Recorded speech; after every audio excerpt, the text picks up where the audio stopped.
Hello! 3 თვის შემდეგ, 3 თვია ლონდონში ვარ თითქმის. ძლივს მომეხასიათა, რომ დავიწყო ვიდეოს ჩაწერა. ხო და რაღაც პატარ-პატარა ვიდეოები გადავიღე ამ დროის განმავლობაში, სად ვიყავი, რას ვაკეთებდი. უთბილესი და უმზიანესი მაისი გვქონდა ლონდონში წელს, პარკიდან პარკში დავდიოდით მთელი ამ დროის განმავლობაში, რაც იქ ვიყავით. აი ძალიან სულ ცივ ვიყავი სამი ასე ვთქვათ და მეც არ ვიქლებდი ცივყავას, რა თქმა უნდა.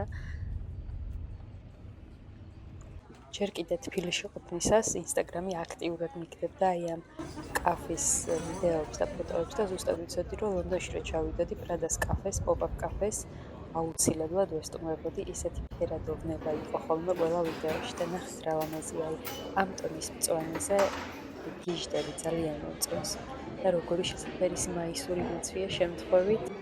იტალიური რესტორნები მიყვარს სტარტერების გამო, ზეთისხილი და კარაქი შევუკვეთა სტარტერად, ხოლო მეინად პასტა, რა თქმა უნდა.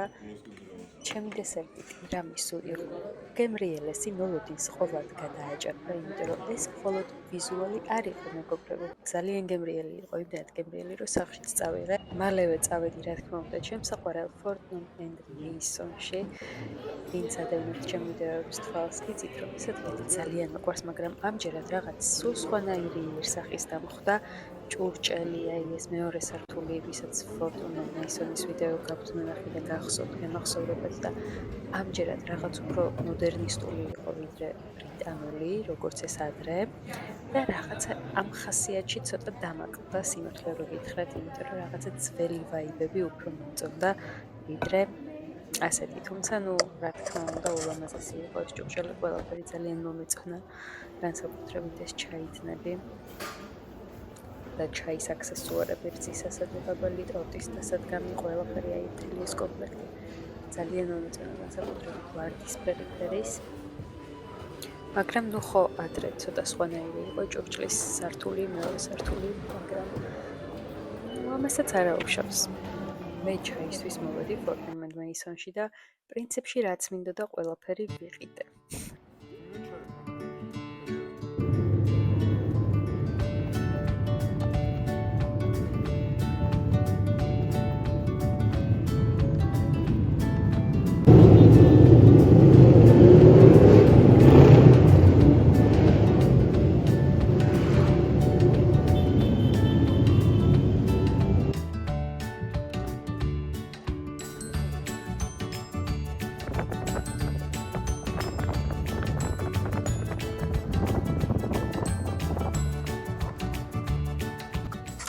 საყიდლებიდან საყიდლებზე წასვლა მაინც და მაინც კაი იდეა არ მგონია, მაგრამ რადგან ასეთი მზიანი და თბილი იყო და თან იქ ვიყავით, გადავწყვეტეთ, რომ წავსულიყავით გადვესეირნა ფეხით, ასე ვთქვათ, ბავშვის სათამაშოების მაღაზიაში. ჰამლის არის ასეთი ბრიტანული მაღაზია, უდიდესი და ყველაფერი არის ისეთი პრეზენტაციებით წარმოდგენილი, რომ გინდა თუ არ გინდა, მაინც შემოგეყიდება, იმიტომ რომ გონია რომ რაღაცა ძალიან განსაკუთრებულთან გაქვს საქმე და აი ამას ვერ გამოტოვებთ, ასე შემოგვეყიდა ჩვენს პრეზენტაციით ძალიან ბევრი სათამაშოები.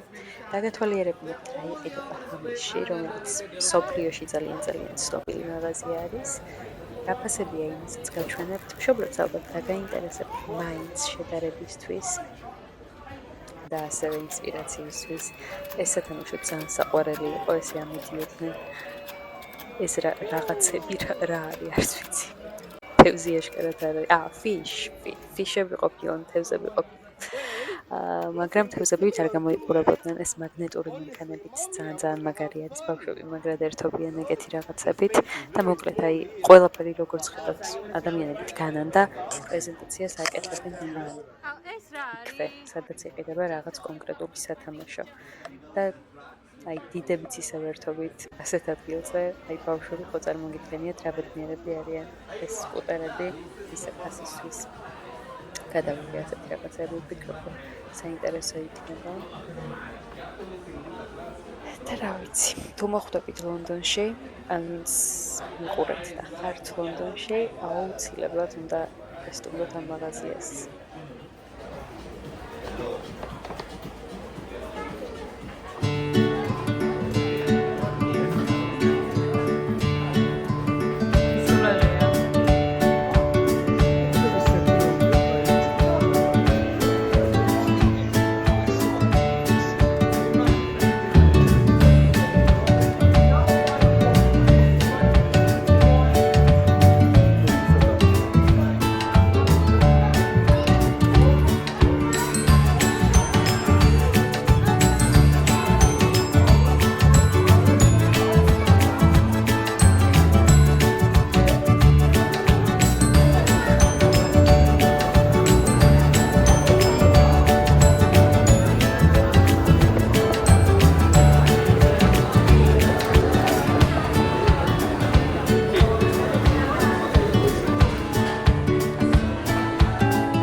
San Pellegrino იყო ჩემი ზაფხულის აღმოჩენა, ძალიან მომეწონა.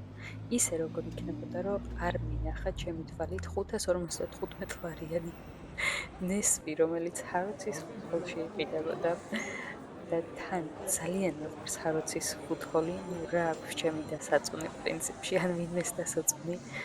აი ძალიან მიყვარს. აი ჰაროცში რომ მოვდივარ, ფუტჰოლი არის ჩემთვის ყოველთვის უფრო საინტერესო, ვიდრე ვთქვათ კოსმეტიკა, ტანსაცმელი ან სხვა სართულები, იმიტომ რომ გარდა იმისა, რომ უცხოესი რაღაცები იყიდება, აი თავს უხარია, რომ უყურებ, ისეთი ლამაზია რაღაცნაირად, ისეთი ესთეტიურია, რომ ყველაფერი გინდა აბსოლუტურად. ხო და მეც რაღაცები პატარა მოვიშოპინგე, მათ შორის ეს შოკოლადი, რომელიც ვერ გეტყვით, რომ თას ამარხებს, ცოტა მოდიოდი, თუმცა რა თქმა უნდა, ძალიან გემრიელი არის და თან ის სხვა გემოები ძალიან მომეწონა. ერთი დიდი მინუსი აქვს ჰაროცის საჭმის განყოფილებას. ყოველთვის, რა დროსაც არ უნდა მოხვიდე, არის ძალიან ბევრი ხალხი და ესეც 150 ფუნტიანი ინტერნეტ პოპულარული ნესვი. ერთი ფიქრი გამიფიქრა ინტერესისთვის, ხო არ მეყიდა და გამესინჯა 550 ლარიანი ნესვი რა უნდა იყოს თქო, მაგრამ მე მეთქი სისულელი რა თქო და უბრალოდ ჩავიარე, ნახეთ რა ჩაწიკწიკებული, ჩალაგებული არის ხილი და საერთოდ ყველაფერი. მოვადები ჩემს საყვარელ საჭმელს, რომელსაც ყველა ჯერზე ვყიდულობ, როცა ჰაროცში მოვდივარ, ყველანაირი შეკთავსით მიყვარს აბსოლუტურად. აქ დესერტებია, გამგრელესი. ძალიან დიდი ხანია მინდა გავსინჯო ეს ორაგულის ტორტი. მაგრამ რატომაც ვერ დავადგი საშვები და არასოდეს არ ყვიდო, რატო არ ვიცი.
ზეში შევედი და ასეთ თავსხმოწმებაში გამოვედი, მაგრამ სამაგიეროდ რამდენიმე დღეში ასეთ მზიან ესპანეთში აღმოვჩნდით, სადაც იყო ბევრი აუზი და მზე.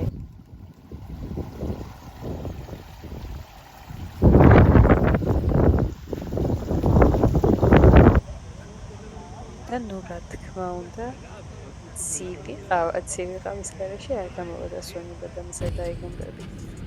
ჩვენ ვიყავით პალმაზე და ჩემი რჩევა იქნება, რომ აუცილებლად იქირავეთ მანქანა, იმიტომ რომ რასაც არ უნდა გადახედოთ წინასწარ რა ინფორმაციასაც, ყველგან ყველა გირჩევთ მაგას, იმიტომ რომ ტაქსების დეფიციტი არის და თუ არის არაადეკვატურად ცივი ვერს და ჯობია რომ ყოველთვის მანქანა იქირავოთ. ჩვენ აეროპორტშივე ვიქირავეთ მანქანა, Audi Q8 იყო და სიმართლე რომ გითხრათ ზუსტად თანხა არ მახსოვს, მაგრამ მგონი დაახლოებით დღეში იყო 200 ევრო, მაგრამ რა თქმა უნდა უფრო ბიუჯეტური ვარიანტებიც არის. ეს თქვენ სურვილზე და იმ მინუტში საჭიროებაზეა დამოკიდებული.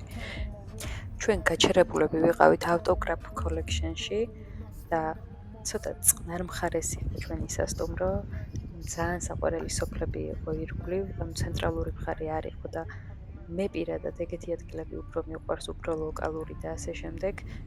ერთი ძალიან ცნობილი სანაპირო იყო, ასევე ჩვენ სასტუმროსთან ძალიან ახლოს, სადაც ახლა მივდივართ ზუსტად და გზაში ესეთი ლამაზი ტრადიციული ესპანური არქიტექტურის სახლები გვხვდებოდა და ძალიან სიამოვნებდა ამ ქუჩებში სიარული და ეხლა ცოტა ნანობრო მეტი რამე არ გადავიღე იქ ყოფნისას, მაგრამ ესეც პლუსია, რომ რაღაცნაირად უმეტესად იქ ყოფნაზე ვარ ხოლმე კონცენტრირებული, სადაც ვარ, ვიდრე რაღაცების გადაღებაზე და მოდი ამით გავიმხნევებ თავს.